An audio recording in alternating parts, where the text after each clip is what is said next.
The NBA draft withdrawal deadline is almost here, and some of the biggest names in all of college basketball have the massive decision to make of whether they're staying in the draft or returning to college basketball for next season. And we've already had some of the top names making their decision, like Braylon Mullins and Thomas Houck deciding to return to college basketball, and Dalen Swain, Henry Vasar, Abuka Okori, and Isaiah Evans all announcing that they will be staying in the draft. So in today's video, I'm breaking down all of the biggest stay or go decisions in college basketball and making my prediction on what will happen. So let's jump into it. And I wanted to start with some guys that I'm pretty confident are going to stay in the NBA draft. And first up, it's Morez Johnson Jr. from Michigan. And Morez Johnson was one of the biggest winners from the NBA draft combine. And his decision feels like the first major domino in the stay or go realm. Because if he for some reason decides to come back to Michigan, the entire preseason landscape of college basketball would change immediately to me. We're talking about a national champion starter who measured extremely well while at the combine. He came in at 6'9" barefoot with a wingspan over 7'3", and that is exactly what NBA teams want to see from a modern front court piece. And his bigger swing skill was the shooting, and by all accounts he helped himself there too at the combine, which matters because if NBA teams believe he can play some power forward in the league, his ceiling at the next level gets even more interesting. And if he decided to come back, Michigan would probably be the preseason #1 team to me, and a real chance at repeating as national champions. But with the first round buzz that he's getting and maybe even a late lottery type of upside, this feels like a player who's going to stay in the draft. And next, I want to talk about Christian Anderson from Texas Tech, and he's another one to me that feels pretty straightforward. Right now, he is projected right in the middle to late of the first round in a lot of mock drafts, and at the NBA Draft Combine, he made it pretty clear that his focus is on the NBA, and that makes sense because Anderson was one of the best guards in all of college basketball last season. He averaged 18.5 points and 7.5 assists for the Red Raiders, which tells you he was not just a scorer. He was controlling games, creating shots for himself and others, and running an offense at a very high level. And Texas Tech has already prepared for this outcome by adding Cruz Davis from Hofstra and Dre Gibbs Lawhorn from UNLV. So the Red Raiders have options if he decides to leave, but if he does, it still changes their ceiling in a big way because elite guard play is really hard to replace. But if I had to predict, I am thinking that Christian Anderson is going to wind up in the NBA next season. But now I want to talk about some guys who are in the NBA draft but are also in the transfer portal. And first up, we got Milan Momcilovic from Iowa State, and he might be the most fascinating stay or go decision of this entire process because to me, this is not just a whether he will go to the NBA draft or return. This is also more like a college basketball free agency decision because if he stays in the draft, he's going to need the right feedback, and right now, I don't think he's getting that. And he basically said that if he can get into the first round or get a strong guaranteed contract in the second round, his staying becomes a more likely outcome. But if he returns, which is what I think will happen, he instantly becomes one of the most valuable players in all of college basketball. We are talking about one of the best shooters in the country, a wing who could lead college basketball in made threes once again next season, and a player the likes of Kentucky, Louisville, St. John's, and UCLA are all reportedly interested in. And his money at the collegiate level will be massive and by far larger than what he could get at the NBA. And this could be one of the biggest decisions in all of college basketball this offseason. And I'm expecting him to be suiting up for one of those 4 teams next year. But another player going through the process and in the transfer portal is Allen Graves from Santa Clara. And he was one of the wildest risers in this entire group over the past season. A year ago, he was coming off a redshirt season at Santa Clara, and now he is being discussed and mocked as a possible first round pick, and that is a massive jump, and it tells you how much NBA teams like the tools that he has. He measured well at the combine with a 7-foot wingspan, and analytically he checks a lot of boxes at the next level. But the college options are interesting too because LSU and Duke appear to be the main schools involved if he decides to return, and LSU makes a lot of sense here because he is from Louisiana and Will Wade coached his older brother. But Graves has said he wants to be in the NBA next season, and if the first round feedback is real like it seems like it is, this one probably ends with him staying in the draft, and the momentum right now is clearly on the NBA side, and I'm predicting he'll stay in the draft. And the last big name we have in the transfer portal and in the NBA pre-draft process is Tounde Yessoufou from Baylor. And to me, Yessoufou is a tough one because I actually think another year in college could help him a lot in the long run. But right now, it seems like everything points toward him staying in the draft. He has made it clear that the NBA is his priority, and he has not really entertained college questions publicly as of now. And as a prospect, the appeal is obvious. He has the scoring pedigree, the frame, the strength, and the physical tools NBA teams seem to love, but the question is his polish and if his game is ready for the next level, because right now it's more about power and physicality than clean half-court skill that most teams are looking for, and that is why his range right now feels wide. He could sneak into the late first round, or he could slide into the second round, which may be more likely, but unless the feedback is worse than expected, college feels unlikely right now based on his comments so far. But I do think in the end, it's a 50-50 decision, but I think he will end up staying in the draft. Another 50-50 decision we have is Koa Peat of Arizona, and Peat to me is one of the more interesting cases because the argument for returning to college is actually really strong. If he came back to Arizona, Tommy Lloyd would have one of the best front courts in the country. You have Koa Peat next to Ivan Karchenkov and Motias Krivas, who both announced that they will be returning, and Arizona would go from a very good to real national title contender for next season. But the draft side is still pulling hard. Peat looked like a future top 10 pick early in his collegiate freshman season, especially after that huge 30-point performance against Florida to open the year. But the concern is that his shooting did not help him at all at the combine. He went just 6 for 25 in the spot-up shooting drills, which is not a good look because that is the biggest question mark around Koa Peat right now. But still, the current expectation seems to be that he stays in the draft, but the NIL piece makes this even more complicated because Arizona could make staying very attractive, but right now I think he stays in the draft and goes at the tail end of the first round. And another guy in a similar spot is Tyler Tanner from Vanderbilt, and he might be the biggest swing stay or go decision that we have in the SEC. With him, Vanderbilt is probably a preseason top 20 or maybe even top 15 team, but without him, the entire ceiling of the Commodores changed. He was the engine of a 27-win team that earned a 5 seed in the NCAA tournament, and he would come back as one of the best guards in all of college basketball for next season. And the biggest question for the NBA draft is his size, as he measured under 5'11" barefoot and under 170 pounds, and that is always going to be a major talking point for teams. But he is also an elite athlete, a dynamic playmaker, and a proven winner at the collegiate level, and his combine was mixed, especially during the 5-on-5 scrimmages, but it wasn't bad enough to erase what he did all season, and this feels close to a 50-50 decision right now, but a return to Vanderbilt makes the most sense for his stock as we head into a weaker 2027 NBA draft.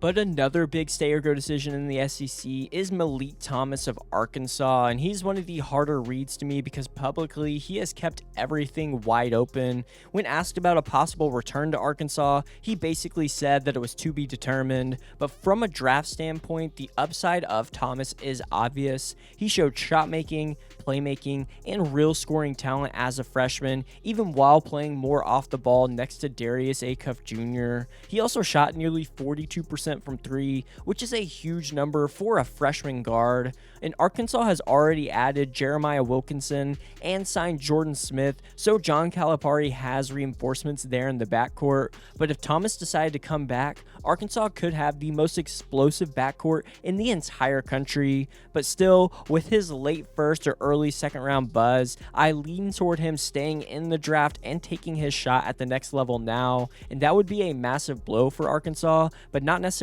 a surprising one. There's also Amari Allen from Alabama, who is another SEC freshman that has a stay or go decision to make. And right now, by what he said, it seems pretty clear he needs first round feedback in order to stay in the draft. And if he doesn't get that, he is likely heading back to Alabama for his sophomore season.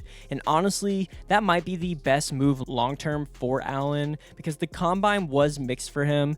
The vertical was ridiculous at 42.5 inches, which shows how explosive he is. but the measurement was less than ideal. He came in at just over 6'1.5" barefoot after being listed much taller while at Alabama as a freshman, and that matters for his projection as a 3-and-D wing for next season. But the good news is Nate Oates has already shown what another year can do for a player's draft stock, like LeBaron Philon, who made a major jump this past season and should be a lottery pick in this upcoming NBA draft, and Amari Allen could be that player next, especially with more on-ball reps and a bigger offensive role in Tuscaloosa as a sophomore, and that opportunity would be much clearer and the system would showcase his versatility, and I'm projecting that he will be back in an Alabama uniform next season. But maybe the biggest stay or go decision that we have is Malachi Moreno from Kentucky, and he is a massive domino for the Wildcats, and this one has become more interesting than people expected. When he entered the draft, the assumption was that he would test the waters and return, but after he decided to skip the 5-on-5 scrimmages at the Combine, people started wondering whether he had stronger draft feedback than expected, and he is projected more in the second round range right now, but bigs can rise quickly in a thinner class like this one, and I have seen him in the late first in some mocks. And for Kentucky, this decision is enormous because Mark Pope needs stability in that front court, and a Moreno return next to Frank Kepning would give the Wildcats a real center rotation. But if Moreno decides to stay in the draft, Kentucky's roster questions get even louder than they already on, and I still lean that he's returning to Kentucky, but this one is not automatic by any means, and Big Blue Nation is waiting on a huge answer, and this decision could shape Kentucky's entire season next year. But next, we got Matt Abel, who was in the transfer portal and decided to commit to North Carolina. But Abel, to me, is one of those players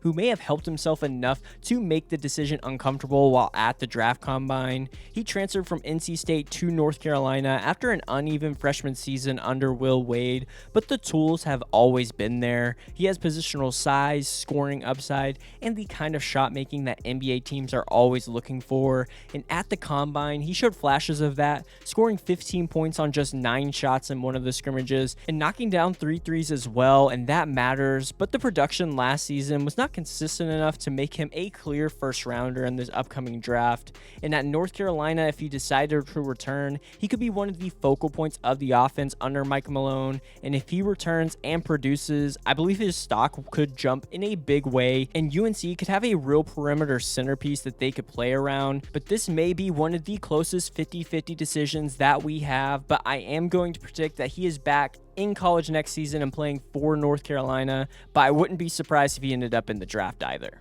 Up next, it's Rueben Chinyelu from Florida, and Rueben Chinyelu feels like a player who could stay in the draft and still get picked, but the college situation is almost too good to pass up in my opinion. Now, he did have a strong combine, especially in 5-on-5 play, and the measurements helped him a lot too, as he had a plus 10-inch wingspan, which is exactly what NBA teams want from a defensive-minded big like Chinyelu. But if he is still being viewed more as a second-round pick, returning to Florida makes a lot of sense.